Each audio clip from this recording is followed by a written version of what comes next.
Hi. Hi, everybody. Welcome back to Absolutely Clueless, the podcast.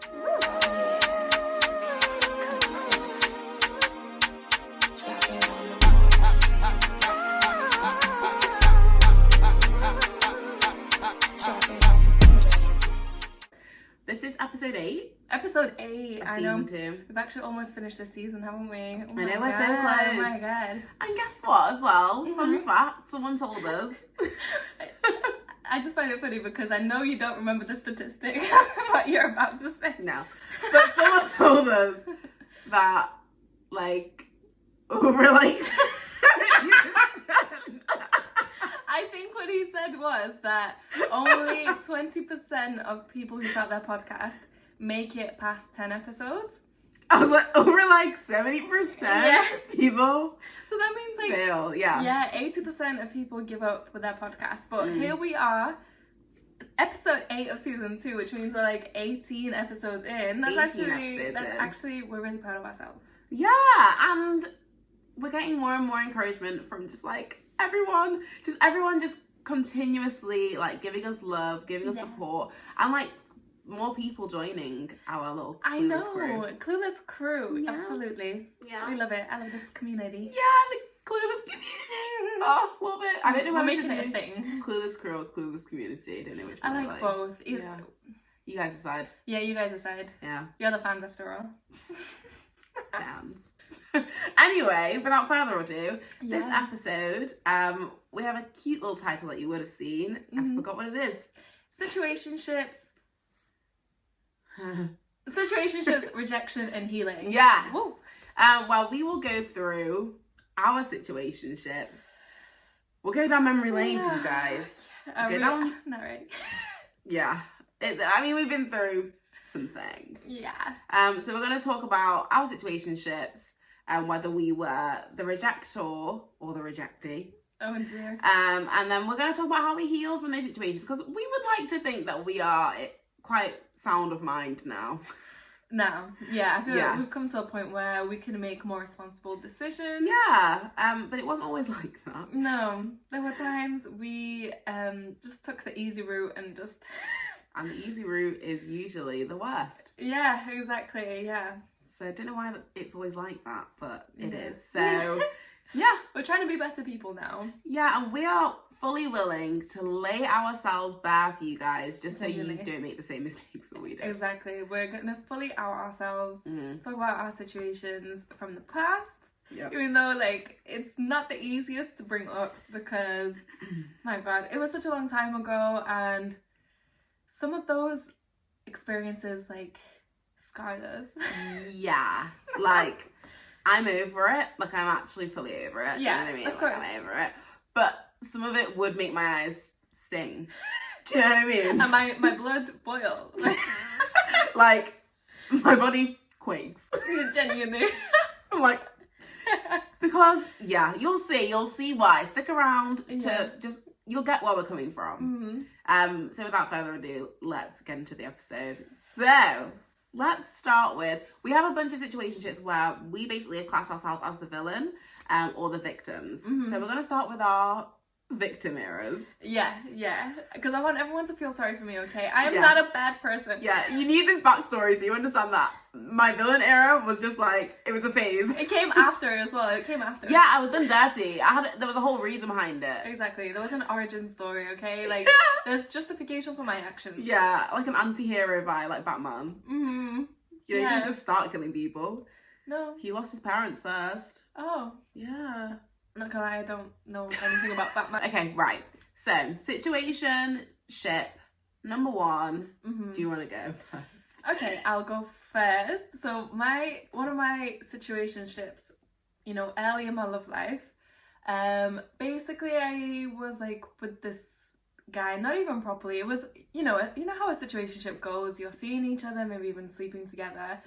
But nothing's ever official, you never even really talk about taking the next step. It's not on the cards, it's not on the table. Yeah. But obviously, of course, when you got feelings, when the feelings get involved, it makes the situation 10 times more difficult because you're supposed, like, you feel like you should be treating the situation casually, and with that comes like a different set of rules and like behaviors, and like, you know, you kind of limit yourself, like, oh, that's not my boyfriend, I'm not their girlfriend, I shouldn't be feeling this way, I shouldn't be doing this, I shouldn't be like feeling this vulnerable as well. Yeah, or bothered. You're like, I'm not allowed to be angry at him right now. Yeah, exactly. You can just post photos with other girls and you have to deal with it. In fact, I'm gonna like it. Like, I'm not gonna say anything about it. I'm just gonna, you know, hold it in and see him next Saturday. Anyway. Yeah, I'll be like, where were you this weekend? And I know full well where you were. Because I watched every single story. And I'm on her friends' stories just to like figure out what kind of person she was. Like, does she look like me? Yeah, exactly. By the way, we're talking about our teenage years, like late teen years. Yeah. You know, well, I mean, you're a teenager till you're 19, so you know what I mean by late teen. But yeah. So it could be. We're still trying to be vague over here. Okay, so it could be when we were in college / the beginning of university. Yeah. That's pretty much when all of these situations just happened, really. Yeah, those were like our most formative years, and I feel like post-uni, or at least like after COVID as well, like situations have just kind of died down, you know? Like, yeah. That's very true, actually. Something happened after COVID. Yeah. And people just kind of either leveled up or just like stopped giving a fuck. I don't know. I know, the game changed somehow. Yeah. Maybe it's always like that at that age, but we just kind of missed the transition period because we weren't all hanging out. Yeah, it just happened suddenly because it was taken from us. I still feel robbed. Okay. I would need to go back to uni just to get that extra year and a half. But anyway. Yeah. We digress. So, explaining how I was the victim in that situation. How about Samara? You were there. What would you say? Oh my god, I've been waiting for this. Like, obviously, me being me, like, because I had a lot of feelings for him, it's hard to look at yourself as a victim. 100%. Because you're almost opting in for this situation. Like, you're signing up to be treated like shit. Yeah, and I also think it's important to know when you're young and you're like only just sort of starting to get those kind of feelings and emotional investment into someone that you're doing these like adult things with that maybe you haven't had that much experience in before as well. Like, you make these attachments and it's really hard to separate the attachments you're making with the behaviours that they're doing and protecting yourself. It's really hard to correlate and like find it within you to protect yourself. In fact, I think it's important and actually really almost mandatory to have to go through these kind of things to be able to learn how to protect yourself. Definitely. But yeah, I remember actually reading something that said the part of your brain that deals with logic, you know, right, wrong, the logic is to leave someone that's mistreating you, is a completely separate part of your brain that deals with love and sadness and that kind of, those kind of really strong emotions that connect you to a person. They're completely separate parts of the brain. They do not work together. They never collaborate. So that's why you'll find it so difficult to leave something that isn't good for you, even when it's really obvious. So I mean, it's difficult even now, I would say, even now in our mid-20s now, compared to like when we were teenagers. I mean, I know, and not just for us. I mean, there's so many older people that are still in toxic relationships because of attachment styles and because of what do you call it, what is that trauma bonding. Trauma bonding happens and people end up staying with each other for years. And you know, you hear about it with abusive relationships, like it takes a victim of domestic violence at least 7 times to leave. Like, they have to try 7 times on average. So I think it's important not to beat yourself up if you can see that something's not particularly healthy or doesn't look like it does in the movies, and you're finding it hard to like separate the fact that you still might really like or love this person. But yeah, I think with your situation, because we were so young, I mean, we are still young, but like, we were so young, we were completely new to just everything. And with you and this guy, I just feel like, I mean, he was quite new to everything as well, I assume, because he was also, you know, our age. Yeah, exactly. So like, you know, you can't, with hindsight, you do look back and go, did he know what he was fucking doing? Probably not. Yeah, exactly. Yeah, I think we can all look back and be like, okay, I realise how much I've grown since that age. And, you know, I can judge myself as being really immature back then. And so in the same way, like, if I give myself grace, I can give them grace as well, because maybe they've grown so much since then. Yeah, forgiveness is completely separate as well from, like, wanting to re-embrace someone. Like, I can forgive you from afar. I don't have to, like, say that I'll ever go back there, because I know my worth now. Like, just because I've forgiven your actions doesn't mean I'm gonna be like, yeah, do it again. Like, no. Do it again. The cycle. Yeah. The cycle is done. Yeah, but I think with that situation, I would say that you were a victim from my perspective, because obviously, I mean, I don't know if he knew. I think he would have known that you did like him quite a lot. Yeah. And you were very much like there for him in terms of, like, you guys had conversations that you wouldn't just have with someone that you didn't really care about. Like, you like shared things with each other and stuff. And yeah, people knew of you guys as well. Like, I think. No, I don't know. I think that was kept a bit more on the DL. I don't know. I never really asked him if he was telling people. This is another thing as well, though, because when you look back, would you let someone keep you a secret? No. This is what I mean. Yeah. But I feel like something similar. Wait, hang on. I feel like I'm getting deja vu. No, that's one of the worst, like, situationships to be in. Is like when it's a secret. It's like when they're ashamed of you in a way. It feels like they're ashamed of you. Yeah. But yeah, I mean, it's worse if they're like, oh, don't tell anyone about this, because I didn't have that. Yeah, but you don't know how public you're allowed to be, because you're kind of wanting to base your actions off what they're doing. Yeah, so it's like, I'll claim you if you claim me.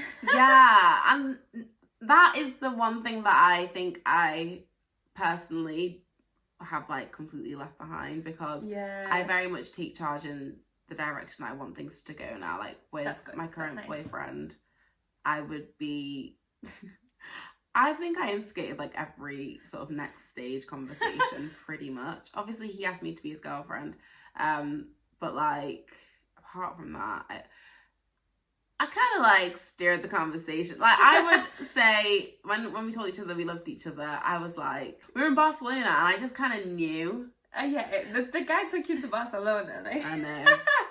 He flew you out. I got flew out. It was great. Yeah. And I was just like, so, do you have anything to, like, say? So I was heavily alluding. Yeah. And what did he say? What was he responding with? He was just like, what do you mean? Do you have anything to say? I was like, well, I'll say it if you say it. Oh. So that's how that kind of happened. Whereas before, I would never even imagine doing that. Yeah. I would be like, thinking all those questions, but I would dance say anything. And dance say. Dance say. I've been watching Bridgerton today. Okay, you have actually, yeah. But yeah, so yeah, I think you were the victim in that, because he was fucking me around. Let's be real. Oh my god, yeah! I forgot completely about the main part of the fucking situation.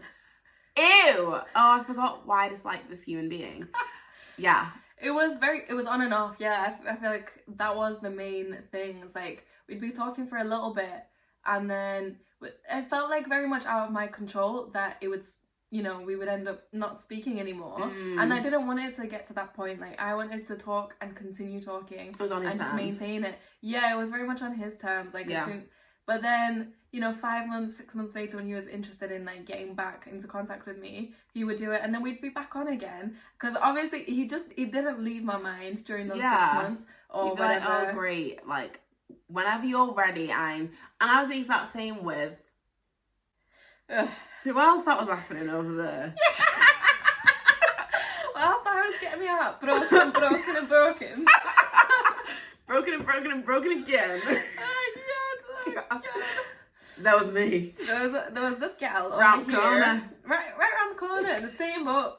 Man, what? I honestly, like, what was wrong so with us? annoying. I know. It's just like, I want to go, if I could go back in time, I would go back to that. Because I was like, I'll happily say when mine was drawing my A-level, was like, exams. I had exams. Oh my god. Like, what the fuck? Yeah. What the fuck? It was messing with your life. Serious. And like, with that, I think the dynamics were even, like, with the dynamics from my perspective, because he was older, I felt like he was really in control. He'd had relationships before. I'd never had a relationship. I didn't have a relationship until I went, like, an actual relationship, until I went to uni. I didn't even think I'd had a situationship before this person. I'm happy to speak about it because I have, like, not recently, but like years ago, we spoke about it since the situation, and like he apologized for everything and like water under the bridge. But at the time, you know, so he agrees that he was a dick. Good. So we can openly say that he was a dick.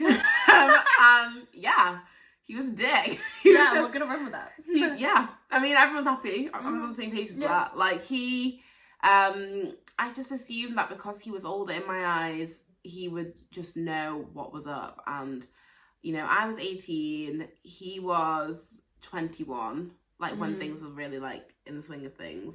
Yeah. And I just thought he would really know how these things go. So I was everything was on his terms completely.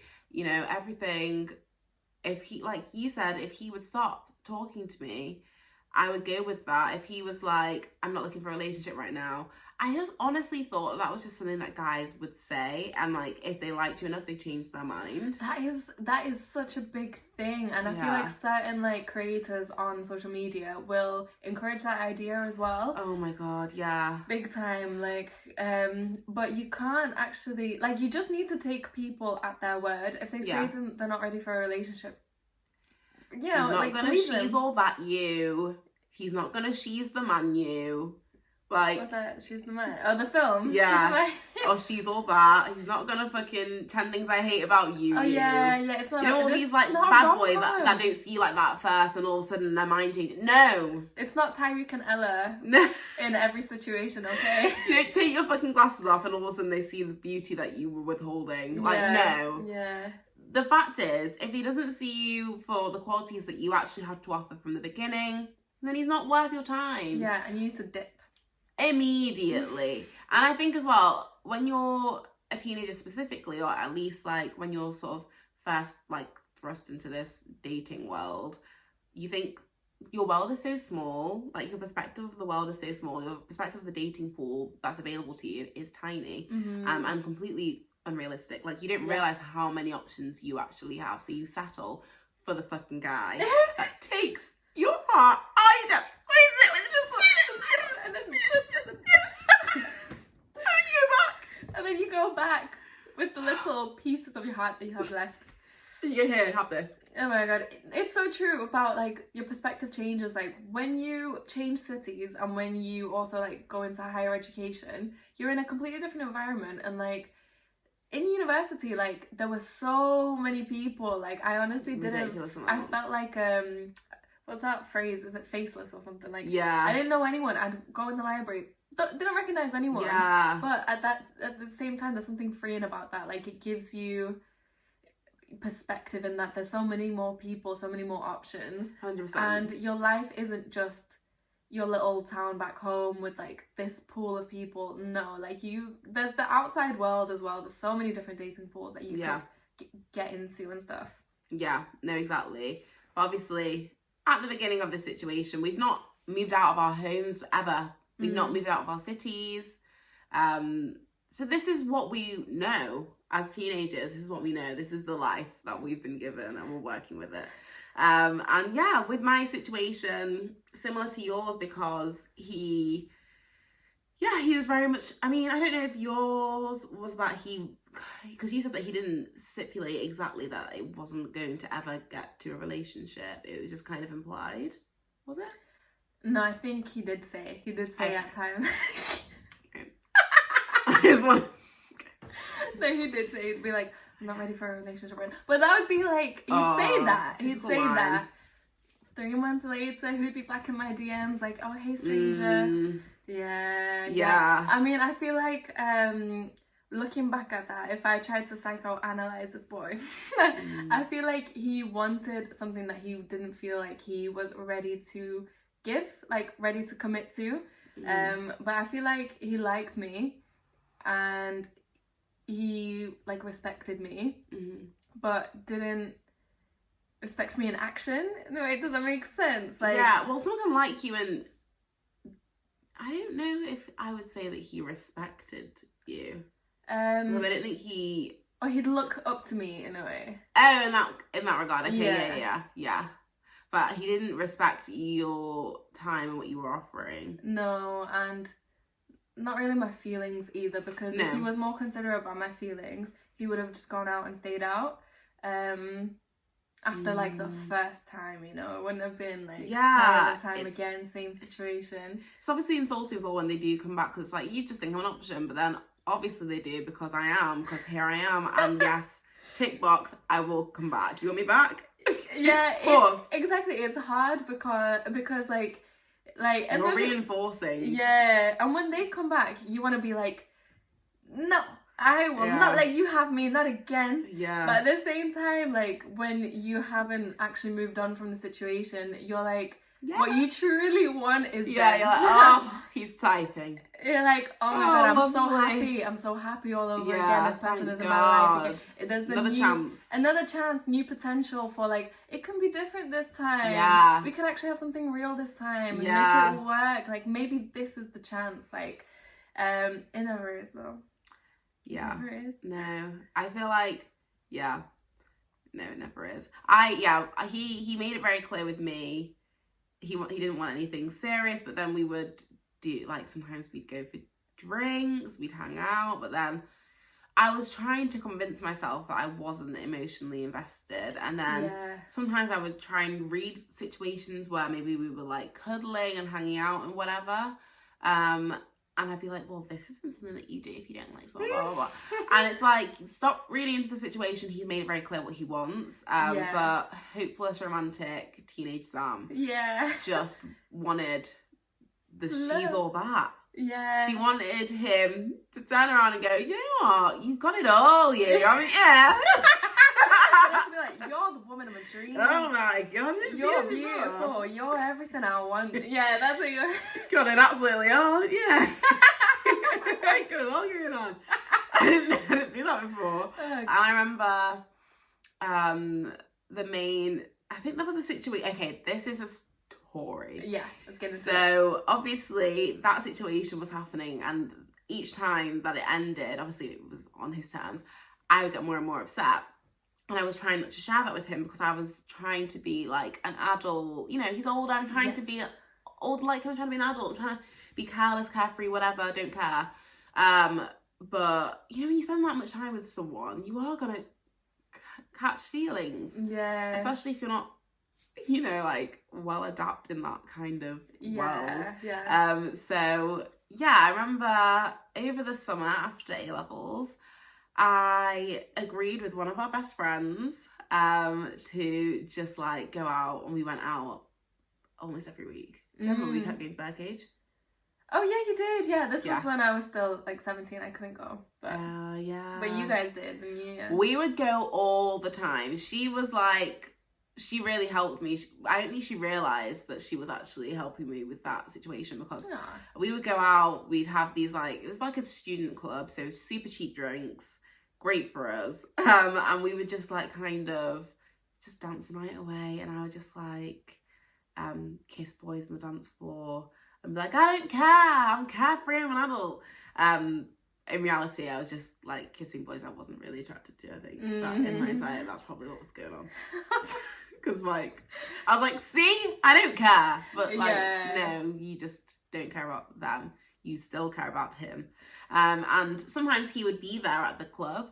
And I remember I bumped into him. I was literally telling the story last night, and we saw him there, and he came up to me with one of his friends, and he was like, hey, and like gave me a hug, whatever. And I can't remember if we kissed or not, I can't remember, but I obviously felt a type of way where I felt like he was like maybe claiming me in this public space in front of his friend. And then he said the roguest thing and was like, oh, me and, also very childish, me and, let's call him Richard. Me and Richard are having a competition on who can kiss the most girls tonight. Ew, what a fucking pig, honestly. What the actual, ew, what the fuck? The Sonia layers for that. Why are you doing that? Yeah, first of all, have some respect for yourself. You That's nasty embarrassing. Embarrassed. Yeah. Second of all, why are you telling me? Why are you telling me? Why are you saying that? That's spiteful. That is right. That is really nasty. That you going out on your way. You know, jab. You know, yeah. Not stupid. Yeah, you know what that is gonna cause. Like, you know what feelings that's gonna bring up. So why are you doing it? Like, that is nasty. That's evil. It's cruel. I spoke about this with one of our best friends that I was out with, and like she encouraged me to basically just like put my foot down. So I put my foot down, and I said, "Put my foot down," in the best way that I could back then, which wasn't that much. And I just sent a message. I was just like, "Look, I know that because we'd like decided to maybe just." He said that he wanted to keep things casual, and I was like, "I can't do it anymore." And, you know, we're taking a break from things. This wasn't my choice, by the way. We were on another break because he's requested a break. And I was like, okay, well, if we're going to do that this time, you know, uni's in my forefront now. I can see uni right there. I'm not going to be around him soon. I was just like, if we're going to be out around each other the whole summer, can you just not get with people in front of me? Because I didn't appreciate that. You telling me that was actually really upsetting. And I don't know why he said that to me. And he was like, yeah, no, fair enough. Sorry about that. Yeah, no, it's fine. He said it very casually. So I was still not completely satisfied because I didn't feel like he understood how much it upset me. Yeah. But, you know, he heeded and he agreed.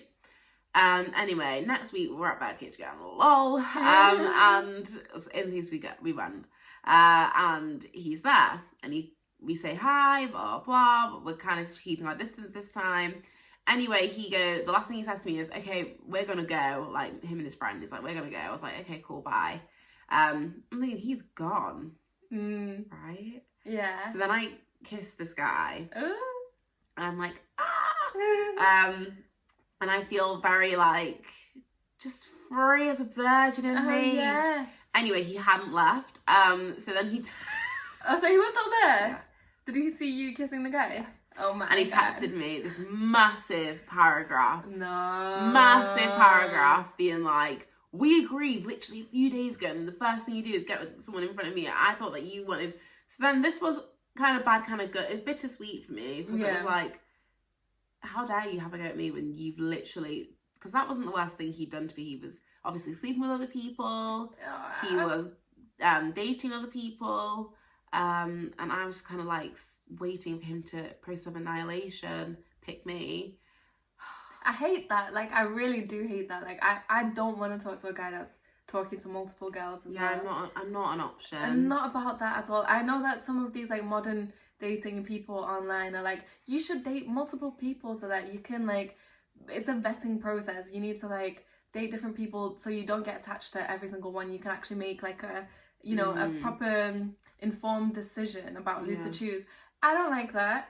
Just pick one person, date them until you develop feelings, or date them until you realize you're not going to develop feelings, and then you stop dating them and then move on to someone else. I don't see why that's such a difficult process. I feel like as well, I mean, you can do like a few first dates at once, but I don't know why you have to like be seeing multiple people at and once. Sleeping with them as well. Yeah, no, I don't think that that's necessary unless everyone's on the same page. Fine, but like if the point is to possibly develop into a relationship with someone out of all these people that you're sleeping with, that's messy to me. Yeah. And so I was really pissed off that he sent me this message. I was like, how dare you? Like, you're the one that's been playing me around. Yeah, exactly. But then a part of me was like, so you do like me.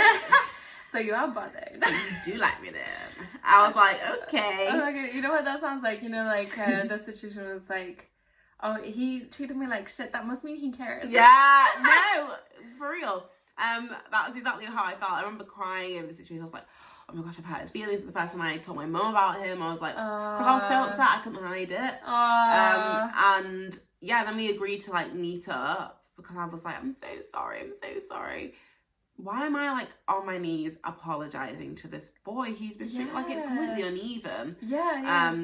And yeah, I think the way that ended, obviously, we just kind of just stopped because he's going to uni, I was going to uni. We just kind of stopped it in its tracks a little bit. I think we were like messaging and things just died off because we just got swept up in uni.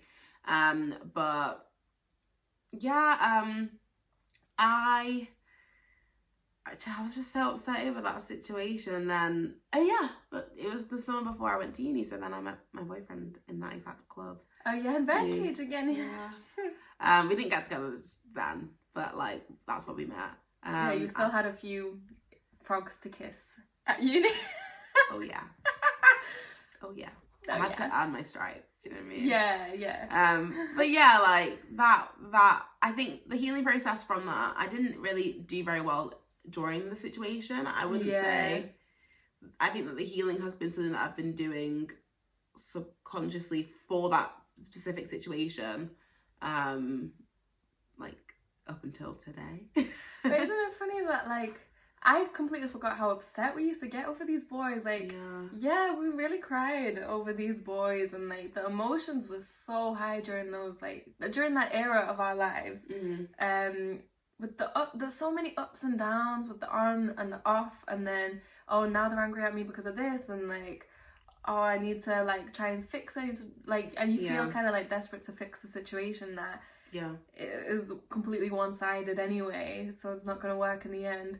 But it's funny how like maybe at that time, I don't know about you, but for me I was like, I'm never going to get over this person, like it's literally after this long I've been feeling this way. I can't imagine a day where I wake up and I'm not thinking about this person. But the day came. I remember at the time I just thought, I'm never going to meet someone as attractive as this person. I've never found someone that's ticked as many aesthetic boxes as this human being. When I look back, I'm like, do you know what? He wasn't really, I'm not going to be mean. I saw that look. You were worried. I was just going to say, I look back and I actually don't think that he was fully my type. Yeah. Because I really liked... He definitely wasn't your type of personality. No, that's very true. He didn't have his shit together, and the kind of... No, it's true. And I think he liked different kind of music. Yeah. He was into different things. Him and his friends would hang out and do certain things that I wouldn't do with my friends. I wouldn't choose to do with my friends. So... Yeah. Yeah, no, it's true. But I guess I kind of... He was the best that he was the most compatible in my eyes that I'd had so far. And of course, I was like in the very beginning, so you didn't explore that far, still living in Manchester. Once you went to Liverpool, that's when I realised. New situation. And that's when I found heartbreak. Like that, I thought that I was upset then.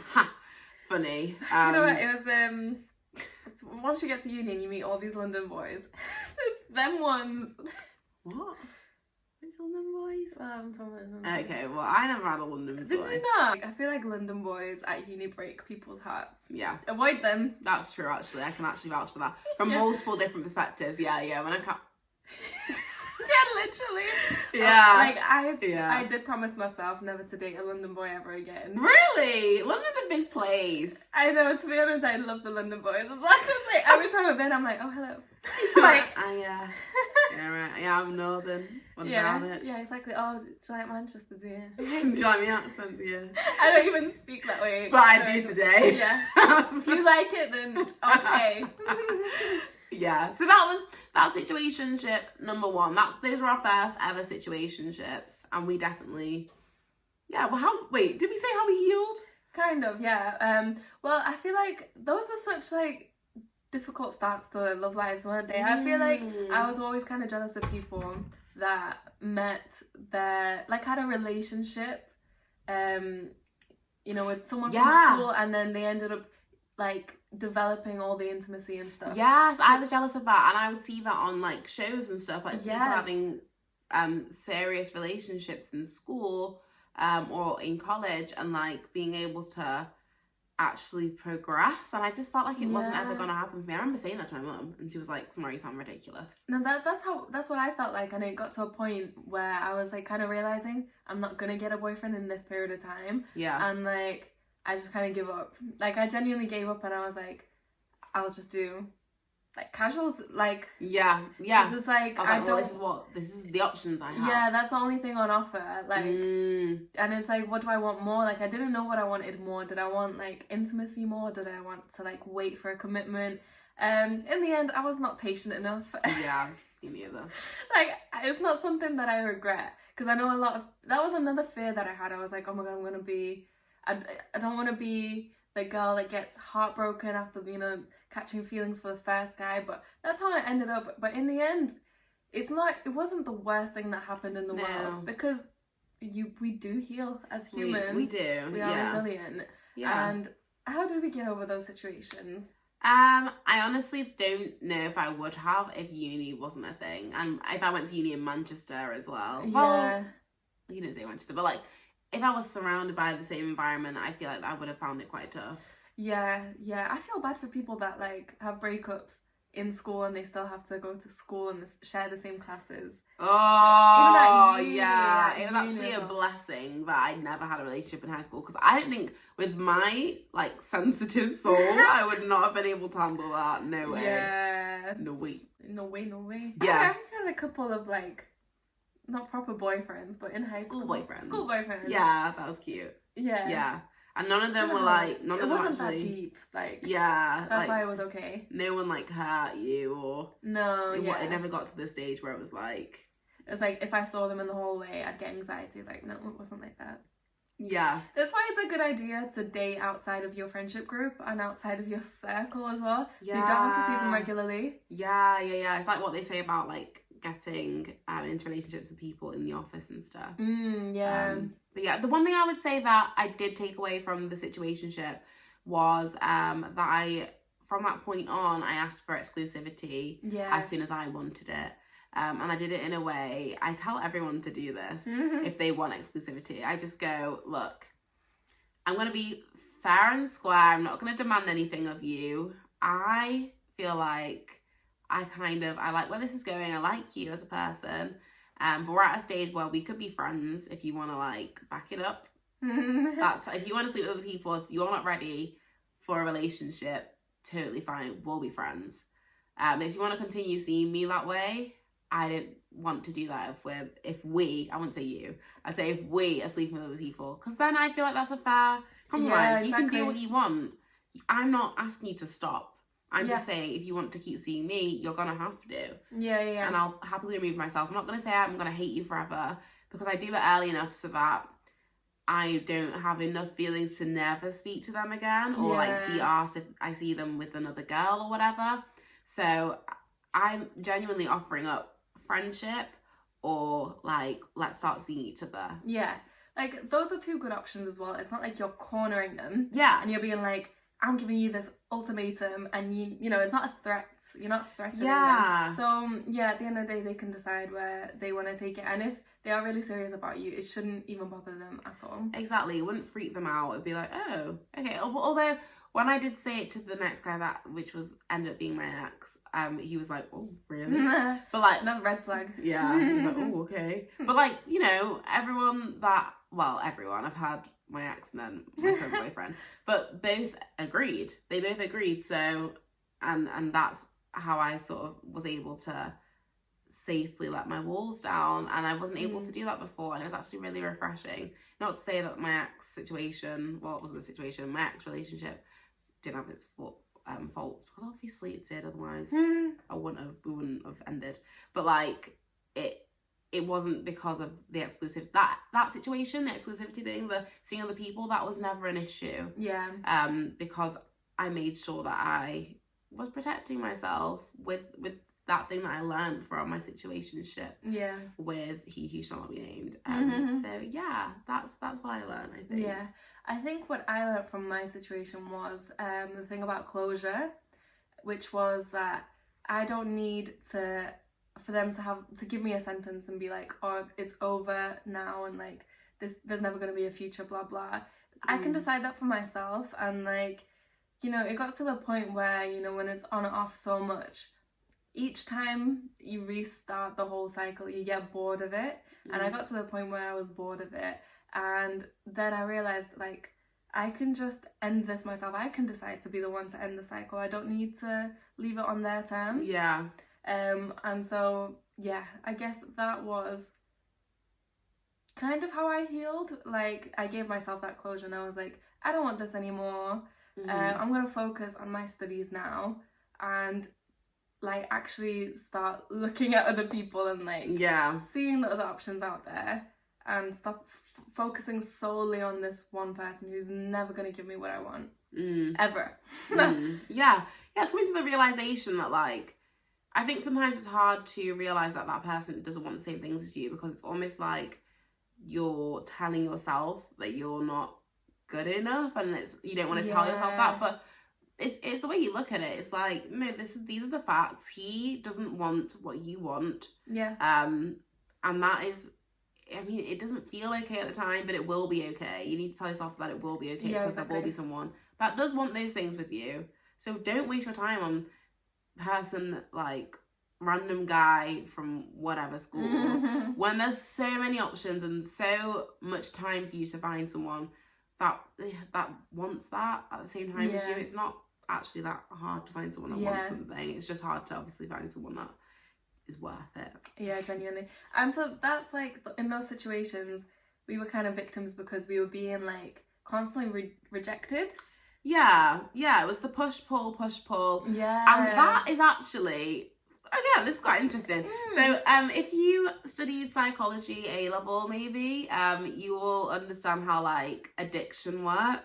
Like the push-pull dynamic. Yeah, and, like, with gamblers, it's that's how people kind of stick with gambling, because there was, like, an experiment. Okay, I'll talk you through it. So there was an experiment that they did where they rewarded a pigeon with a pellet of food every time they pushed the button. So the pigeon just gave up after a while. So like, well, every time I push this button, I'm gonna get the pellet, so I'm not hungry right now, whatever. And then they changed it to every 3 times the pigeon pushed the pellet, they got a pellet. Every 3 times the pigeon pushed the button, they got a pellet. So the pigeon lasted a bit longer. They were like, gosh, when am I gonna get? Oh, it's every 3 times. Okay, right, no, that's fine. I'll just leave it.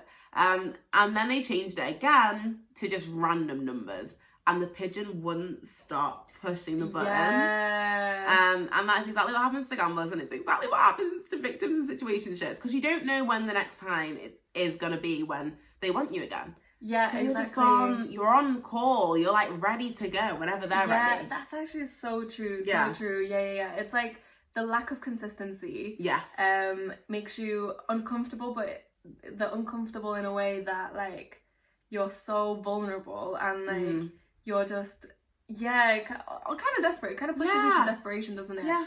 And you're just waiting. Yeah, you're like, it is the uncertainty. It's like, is this the end? Is this the last time I get the pellet? Meaning the guy, the person. Or are they gonna come back? Oh, they come back. Oh gosh, this time it took 6 months. Exactly. And then you overvalue it as well, because you went so long without it. Let's say you didn't speak to someone for like 3-4 months. When they're finally back in your life again, you're like, oh my god, yes. You're ecstatic. You're so happy, and, like, you overvalue the time you have with that person, which is why even if they're treating you like shit, you don't give a fuck, because they're actually talking to you for once. Yeah.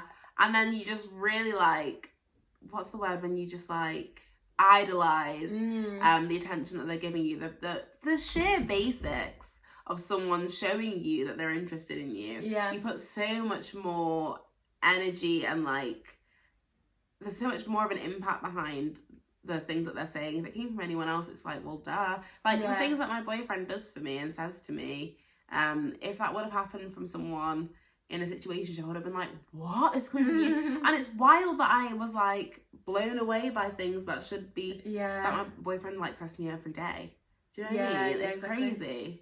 But yeah, it's because of the gambler effect. It really is. You don't know when you're going to get the next win, so you just stick it out. You're like, one day it's gotta happen again because it happened last time. I'm just waiting for them to come back. Yeah, that's how toxic relationships work, abusive relationships. Yeah. And yeah, it's important to notice those patterns. And I think that's what both of us learned. Like, we learned that those are really unhealthy patterns for ourselves and cycles. And unfortunately, I did end up in that kind of pattern again. But you know, this is how life goes. It's trial and error. Yeah. You go through situations with different people, and each time you get better at sticking up for yourself, checking in with your emotions, and then making better decisions and being more responsible. Because obviously, like, looking back, we didn't have the proper tools to like deal with our emotions. Like, we just didn't have the proper knowledge either. Like, we didn't know a lot about psychology. People weren't talking so much about relationships and toxic behaviors, whereas now I feel like we've got you know, so many resources. We can even, if we want, get a therapist, get help, like professional help, and work on these issues. But when you're a teenager, you're also a little bit ashamed, like you're a little bit shy because you don't want to talk to maybe your parents about it or an adult because it's such a like difficult thing to bring up. And it also does feel like the cliche, you don't understand what I'm going through. Like, you can't fathom the idea that your own mum could have actually been where you are right now one day. Like, you just can't really make sense of the fact that they could have actually been through this before. Exactly. And you know, I've had so many conversations with my mum since then, and like, I've really realised that it's just a pattern of human behaviour. This is how life goes. It's like a rite of passage at this point. Yeah, exactly. And I was discussing this like with people at work, like, it's so character building going through situations like that, and going through breakups as well, not just like situationships. Breakups really shape you, and they give you character. And they teach you to be resilient and like have that long-term vision, because when you're so like heartbroken, it's so easy to just get completely like consumed by the pain, by the heartbreak. But like, once you've been through it, you know that, okay, eventually I am gonna get over it. Eventually each day does get easier, and eventually I don't think about this person anymore. So very, very, very true. Because it's funny that you mentioned other situationships. Like, obviously we both got into the pattern again. I think, like I said before, because I kind of said the main thing that I took away from that was exclusivity was the problem. It's because he was seeing other people, that was the problem. And so I, you know, made sure that I outlined that with my other situationship that I had later on down the line. But that wasn't the issue in that one. The issue with that one was just mistruths. It was just lies. It was fucking lies. He was fucking lying to me. He was a liar. Fucking commitment issues. Fucking. Yeah, I don't. Oh, I didn't know if we're talking about the right. Yeah, I got confused there for a second. It's a situationship. Yeah, no. What I think the issue was with him was that there was so much crosswire. There were so many crosswires that I didn't know about, and I ended up being like thrown into a messy situation that I actually didn't sign up for. That was what was fucked about that, and you know, it was very short lived. And I learned a lot from it. I guess it just kind of re-solidified what I'd learned before. I definitely learned more from like my actual relationship and that breakup. Because I knew exactly what I wanted and didn't want, and I think that was kind of like my head was just gone. I was just kind of like going with the situation. So maybe that's why I wasn't even really taking into consideration all the things that I'd learned from my last situationship. But yeah, I think I think that kind of sums up my victim era. Yeah, same. Time for the villain era. Okay, so we obviously went through a lot. You know, you understand now. You understand. You know, that was the beginning of our love life. So obviously a lot of pain, a lot of trauma. Mistrust. I don't trust you. You know, you're going to do this to me. So, yeah. Anyway. Yeah, I've been hurt in the past. Yeah. So, should I start? Yeah, you start. So, where I think I fucked up. We had a friend. Good friend. I would say that he was like in our sort of circle. Yeah, because he would always be at the parties. He'd always stay to clean up. Yeah, I was gonna say he'd always be at the after parties as well. Yeah. Really nice guy. We definitely considered him a friend for like 2 years. Yeah, like the whole time at A-levels, And so by the end, I think it was maybe one of the last parties. Just before. Oh God. Was it just? It wasn't. It could have just been before uni because I don't remember. No, there's no way that could have crossed wires. Yeah, I don't remember when it was. Me neither. Anyway, we at one of the parties we were just talking, and I was actually like, you know, I've just never seen you like this before. Anyway, we like kissed at the party, whatever. I ended up going on a date. And I think you just sort of have different kinds of conversations when you're trying to figure out whether you want to date someone, you know? So I obviously knew this person, I knew this guy. We'd been friends for like a few years now, but I was learning new things about him. Yeah. And I kind of just found some of the things that he was saying, I just felt like we weren't compatible. The things that he wanted in life. Yeah. I still thought he was a nice guy, but I just didn't think I wanted him as a potential boyfriend. And it started off with us dating, so I felt like, you know, we were both sort of scoping each other out and seeing whether we wanted that. And yeah, in fact, we went on 2 dates. Yeah. I forgot. Yeah. I forgot that. Yeah. Yeah, because, one. So I think I like tried to give it another go, but it still wasn't. Yeah, I don't think he was in that romantic way. Yeah, I feel like his long-term plans as well were not very compatible with yours, and I don't think you found them very, like, they just didn't appeal to you. They weren't like very attractive. Yeah, and you know that's all well and good when you're friends, but if you're wanting to like possibly see a future with someone, you obviously have different expectations. So, that's what I should have communicated. I mean, I wouldn't even have said that. I would have said something along the lines of, look, I think that what you want in life is really cool. That's your like journey, but I just feel like I want something completely different, and I just feel like we're way better as friends. Like, let's just stay friends. I didn't fucking do that, did I? I got scared because I'd never been in the situation where I could be the jumpy. I was like, oh no. Oh no, it's you know, Scary. It's a whole different kettle of fish. But I'm thinking, he's a boy. Yeah. You know what I mean? Yeah, boys don't have feelings. No, he doesn't care. They don't get heartbroken. No. Whatever. No, you're not. You didn't cry. You didn't cry. Treated that with absolutely zero consideration or care. And I feel like it was even worse because we were friends. We could have actually salvaged a friendship if I would have handled it better. Just stop messaging back. Like, we were messaging. I think I went on a family holiday. We were messaging the whole time. And I just was like looking at my phone like, I just don't really want to. And I think that was more of a disrespect to the friendship more than anything. And it was so cowardly. Like, just have the conversations because I couldn't be bothered. And that's exactly what the situationship guy did to me. Couldn't be bothered. So then all of a sudden, why aren't you returning my message? Why didn't you even open my message? You didn't even care to even see what I've had to say. And lo and behold, I was the guy. Like, I didn't correlate the two as the same thing because the empathy wasn't there. I wasn't emotionally mature enough to understand that maybe he liked me, he was me. Yeah, exactly. And I didn't treat it with care at all. I even remember we a few months after we kind of met up and like hung out again, but even that I just really mistreated the situation. I think because I was in a place where I was kind of upset by just like dating guys, and then just I felt like they're wasting my time or something. I was like, well, I'm just gonna waste the boys' time. Yeah. Like, it's not a war against mankind. Like, it's so those guys that have done you dirty. It's not like... Yeah. It's like treating, like, getting revenge on someone else, like, on the wrong person.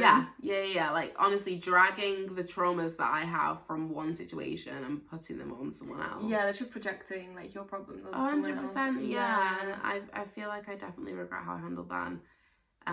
You know, hopefully I'm not in a situation where, you know, I ever have to deal with that again. But if I was, I know that I wouldn't treat it like that. I'm definitely have matured, and the way I think I've healed from that is like, just perspective and empathy. Yeah, because it's horrible feeling guilty as well. It's not nice feeling like, oh my God, I've really wronged somebody. And yeah, it's actually kind of easier to be the victim. Yeah. Way easy to get over it anyway. Yeah, because then it's like, oh, in your face, like you missed out on me. Whereas like when he's up from there. Yeah, when you're the villain, it's like, oh, I'm actually a bad person. I've not handled this well, and like I'm not even in a position to ask for forgiveness. So it's like it's unresolved basically. When you're the victim, you can get the closure and you can resolve it. But when you're the villain, it's like just have to carry it. You just carry the shit. And take it on the chin and just be like, yeah, no, I was pretty shit there. Yeah, I feel like my villain situations were also pretty much the same. Like, I did meet somebody at one point who was really, really nice, and at first I wouldn't have seen them like as a relationship person. I wasn't even sure if I was like 100% attracted to them, but because they were really, really nice, and it's one of those as well. It's like, I should want you. You're so nice. I've been with really shit guys. Like, am I attracted to bad guys? Am I attracted to dickheads? Like, why do I give this guy a chance and not someone who actually seems really decent and they seem really friendly and they're actually willing to be consistent as well, willing to go on dates, whatever. Commit. But it takes so much more than all those, like, those are the foundations, like, on top of that, you should have attraction. 100%, because I feel like that's the foundation of any relationship, any good friendship. Any sort of like decent relationship or connections that you're making on a human level. Yeah. Like on a basic level, you need consistency, kindness, and a person to be a decent human being. Yeah. But you shouldn't like over romanticize those aspects to the point that you're then sacrificing attraction, chemistry, and those raw emotions. 100%, because it's the difference between a friendship and a relationship. Yeah. It is. Like, I feel like those kind of situations where someone does just kind of roll with the kind of leaning on those values and the fact that he or she might be offering all of the safe, secure options for you, but it doesn't really hit the nail on the head in terms of it sounds shallow, but it is important, and those kind of situations I think could lead to you having a wandering eye. Exactly. And I feel like in my situation it was very, very early days, and with this like particular person, because it was early days, and when I was in different situations, I was like, oh my God, I am feeling the attraction for some people and I'm not feeling it the same way or the same intensity, and I can really feel the difference. And the way I should have handled that situation, like I really should have communicated so much better. Oh my God, I don't even want to remember, when there's one of those situations you still feel it's so cringe as well. It's like, I wish I could have been like a bit like proud of how I handled that, but I'm not. I don't even remember like the proper details, but I know that I'd get annoyed at him. Like, for example, it was early days, but he kept on implying that I was his girlfriend. Like, so, and to me, when you're not fully sure about someone and now they're making the situation a bit more intense, it's like, no. It's like, please no. And like, and it's wild because if you had those things plus the attraction, it would be like, oh my God, it would be a good thing. You're like, wow, this is so elating, like this is everything I want. But when you're kind of rocky and on the rocks with what you want from someone, it's like, whoa, give me time to think. Yeah, exactly. And I feel like I would make comments like that, like, oh, we're not actually boyfriend and girlfriend, and then it's like I'm repeating the same messages that were said to me. And it's like the way that it was received from us, it's kind of like it was invalidating our feelings. It was almost like, wait, you like me that much? Like, you shouldn't, because we're not boyfriend girlfriend, that's how it would feel. Like, you shouldn't be this bothered about me because we're not boyfriend girlfriend. Calm down. Exactly. But like, I did think it was a bit too early. Yeah. Like, maybe 2-3 weeks, I think it's a bit early to... Yeah. But that, even if I did really like the guy, it would still be something that's like, okay, that's a bit intense for me. But yeah, I didn't handle that well. I feel like with like future situations as well, when I've got to a point where I've dated someone for a little while and I'm like, oh, I don't really see a future, instead of being able to communicate that properly, there's been times when I have just started replying less or taking longer to reply, just not being as enthusiastic when I'm speaking to the person. And it's really not nice, because like I know I could easily explain Why you like that. Yeah. But it's like, it's the procrastination as well around, oh my god, I'm gonna have to pluck up the courage to tell them the truth. And yeah, it takes courage, but it's so much easier to be the coward. And the thing is, when you pussy out, that's what it is. Yeah. I was trying to figure out like a really good word, like a psychological term. When you pussy out, of like just facing the music, it's protecting it's choosing your feelings over that person's. Yeah. And really, in that situation, if you have the conversation, you're kind of safe from feeling shitty. It's them you're protecting yourself from feeling bad for seeing someone feel shitty. They're still gonna feel shitty. You just not seeing it. Yeah. You can protect yourself from seeing it, but they're still gonna feel shitty. They're still gonna be upset. They still might be crying. They still might be sort of thinking all these things about your character that maybe you could have had a conversation about, but you didn't want to deal with it. So it's like, it's not actually stopped anything. It's not really changed anything. It's just that you don't have to see it. Yeah. Remembering now, I think I did definitely have a face-to-face conversation. Oh, did you? Yeah. But I think it was one of those where it was really awkward. It was like over quite quickly, and then both of us just tried to be friends. So it was still like not handled in a very mature way, because it was kind of just like brushed under the... What do you call it? It was still, I don't know, I feel like it was still, like I could have been more sensitive to his feelings leading up to that point. And also in future situations. Yeah. No, I mean, literally that's what I did with my ex-situationship. I didn't want to have the conversation. I didn't want to look my friend in the eye and see his reaction to me saying, I don't want to see you like that anymore. I didn't want to see it. I just wanted to remove myself from the situation, and he can have those feelings over that. I don't want anything to do with it. Yeah, exactly. And as well, I was going to say, when you're in a situation or like in an environment where you've been hurt by other people and what you think is like, oh, this is what the game is like. Yeah. You end up, end up convincing yourself that it's okay to be like the villain. It's okay to stop messaging someone, because in your head, oh, this is what happens. Like, if you've only been on 2 dates with people, it's socially acceptable to just stop speaking to them. Yeah, and like, the game is the game. The game is the game. You don't need to give people explanations. You don't owe them anything. And if it doesn't work out with them, if it ends horribly, like blah blah blah, it's fine, because you're just gonna start afresh with the next person. Like, when you convince yourself like that's how everybody is treating dating, you can end up like becoming that as well. You become the thing that you hate the most of the dating world. Yeah, you perpetuate those kind of behaviours, and you justify it as well.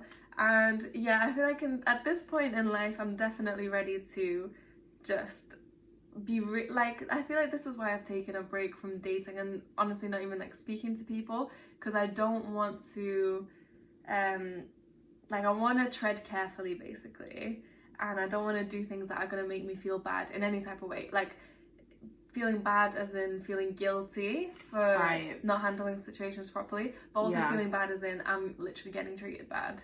Yeah. I think that a massive part of the healing process is it comes from both the villain and the victim situationships. Like, you look at it and you go, what kind of person do I want to be in this dating pool? And what do I, like, in that situation, you look at the situation, you go, okay, well, this person treated me like shit. Which person do I want to be if I was ever in a situation again? Would I want to be him or her? Or do I want to do things differently? Like, okay, it might be a bit more difficult to face the music. It might like get flung back in my face. It might shout and yell and call me names.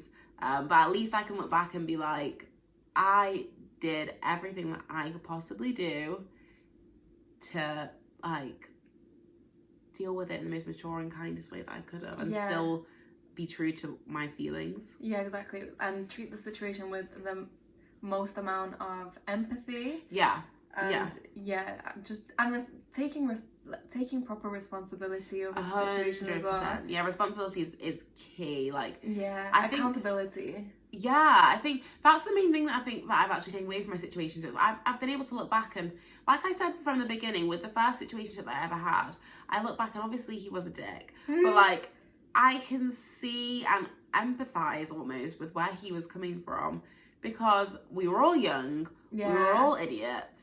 And there were certain things that, not to say that my lack of action caused his actions, because he was his own person, but at the same time, I needed to advocate for myself more. I really did. And I didn't do that at all. I was completely complicit in everything that he was doing that was hurting me.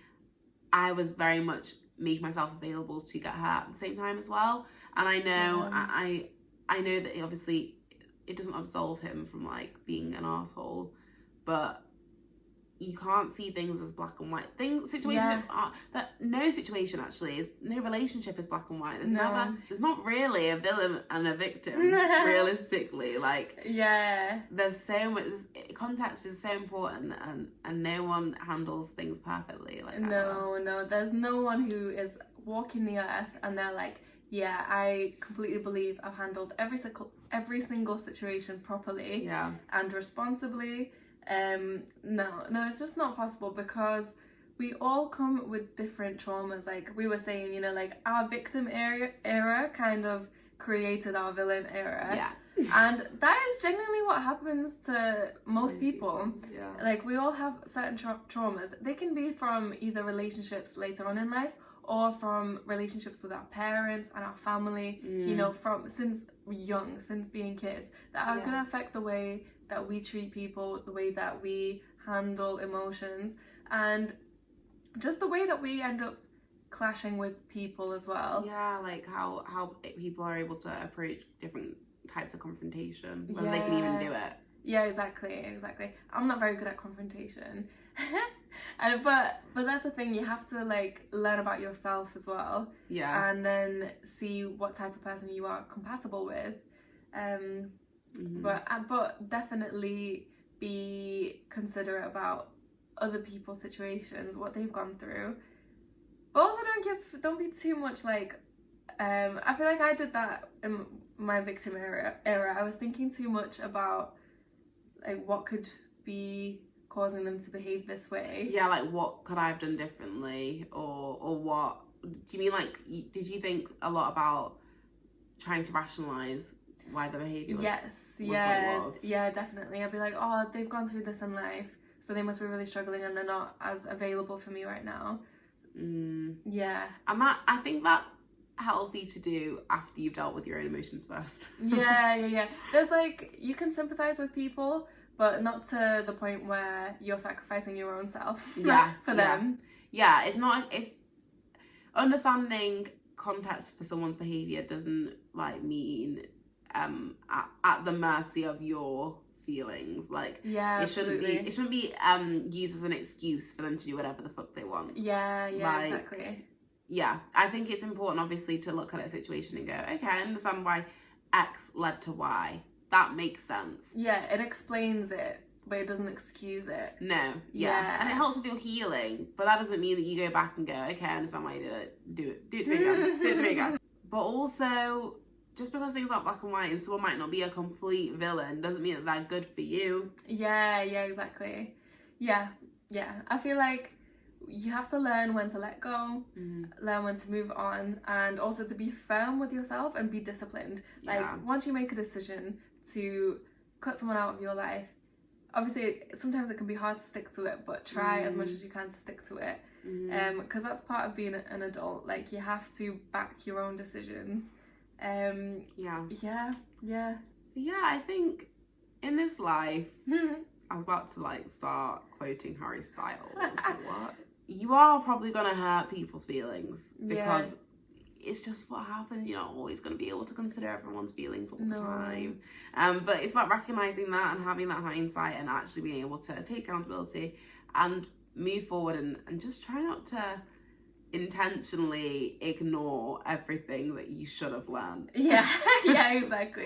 That's when you're being a little asshole. Yeah, that's when you're being a little bitch. Yeah. Okay, stop doing you that. Stop. You're ruining it for everyone. That's what you're doing. Yeah, you're making this dating game really hard. We told you we were going to lay ourselves bare, and that's what we did. And hopefully you can take away from these little stories what you will, and it can be helpful for you guys. Because at the end of the day, we were all clueless back then. Oh. At the end of the day, yeah, we were absolutely. Stick around. We'll probably have some more stories for you. Oh yeah. In the next couple of months of just learning and growth. But yeah, that is how we situationshipped, rejected, and healed. Thank you so much for listening, guys. Thank you for listening. We'll see you at the next one. See you in the next episode. Love you. Remember, it's okay to be clueless. Bye.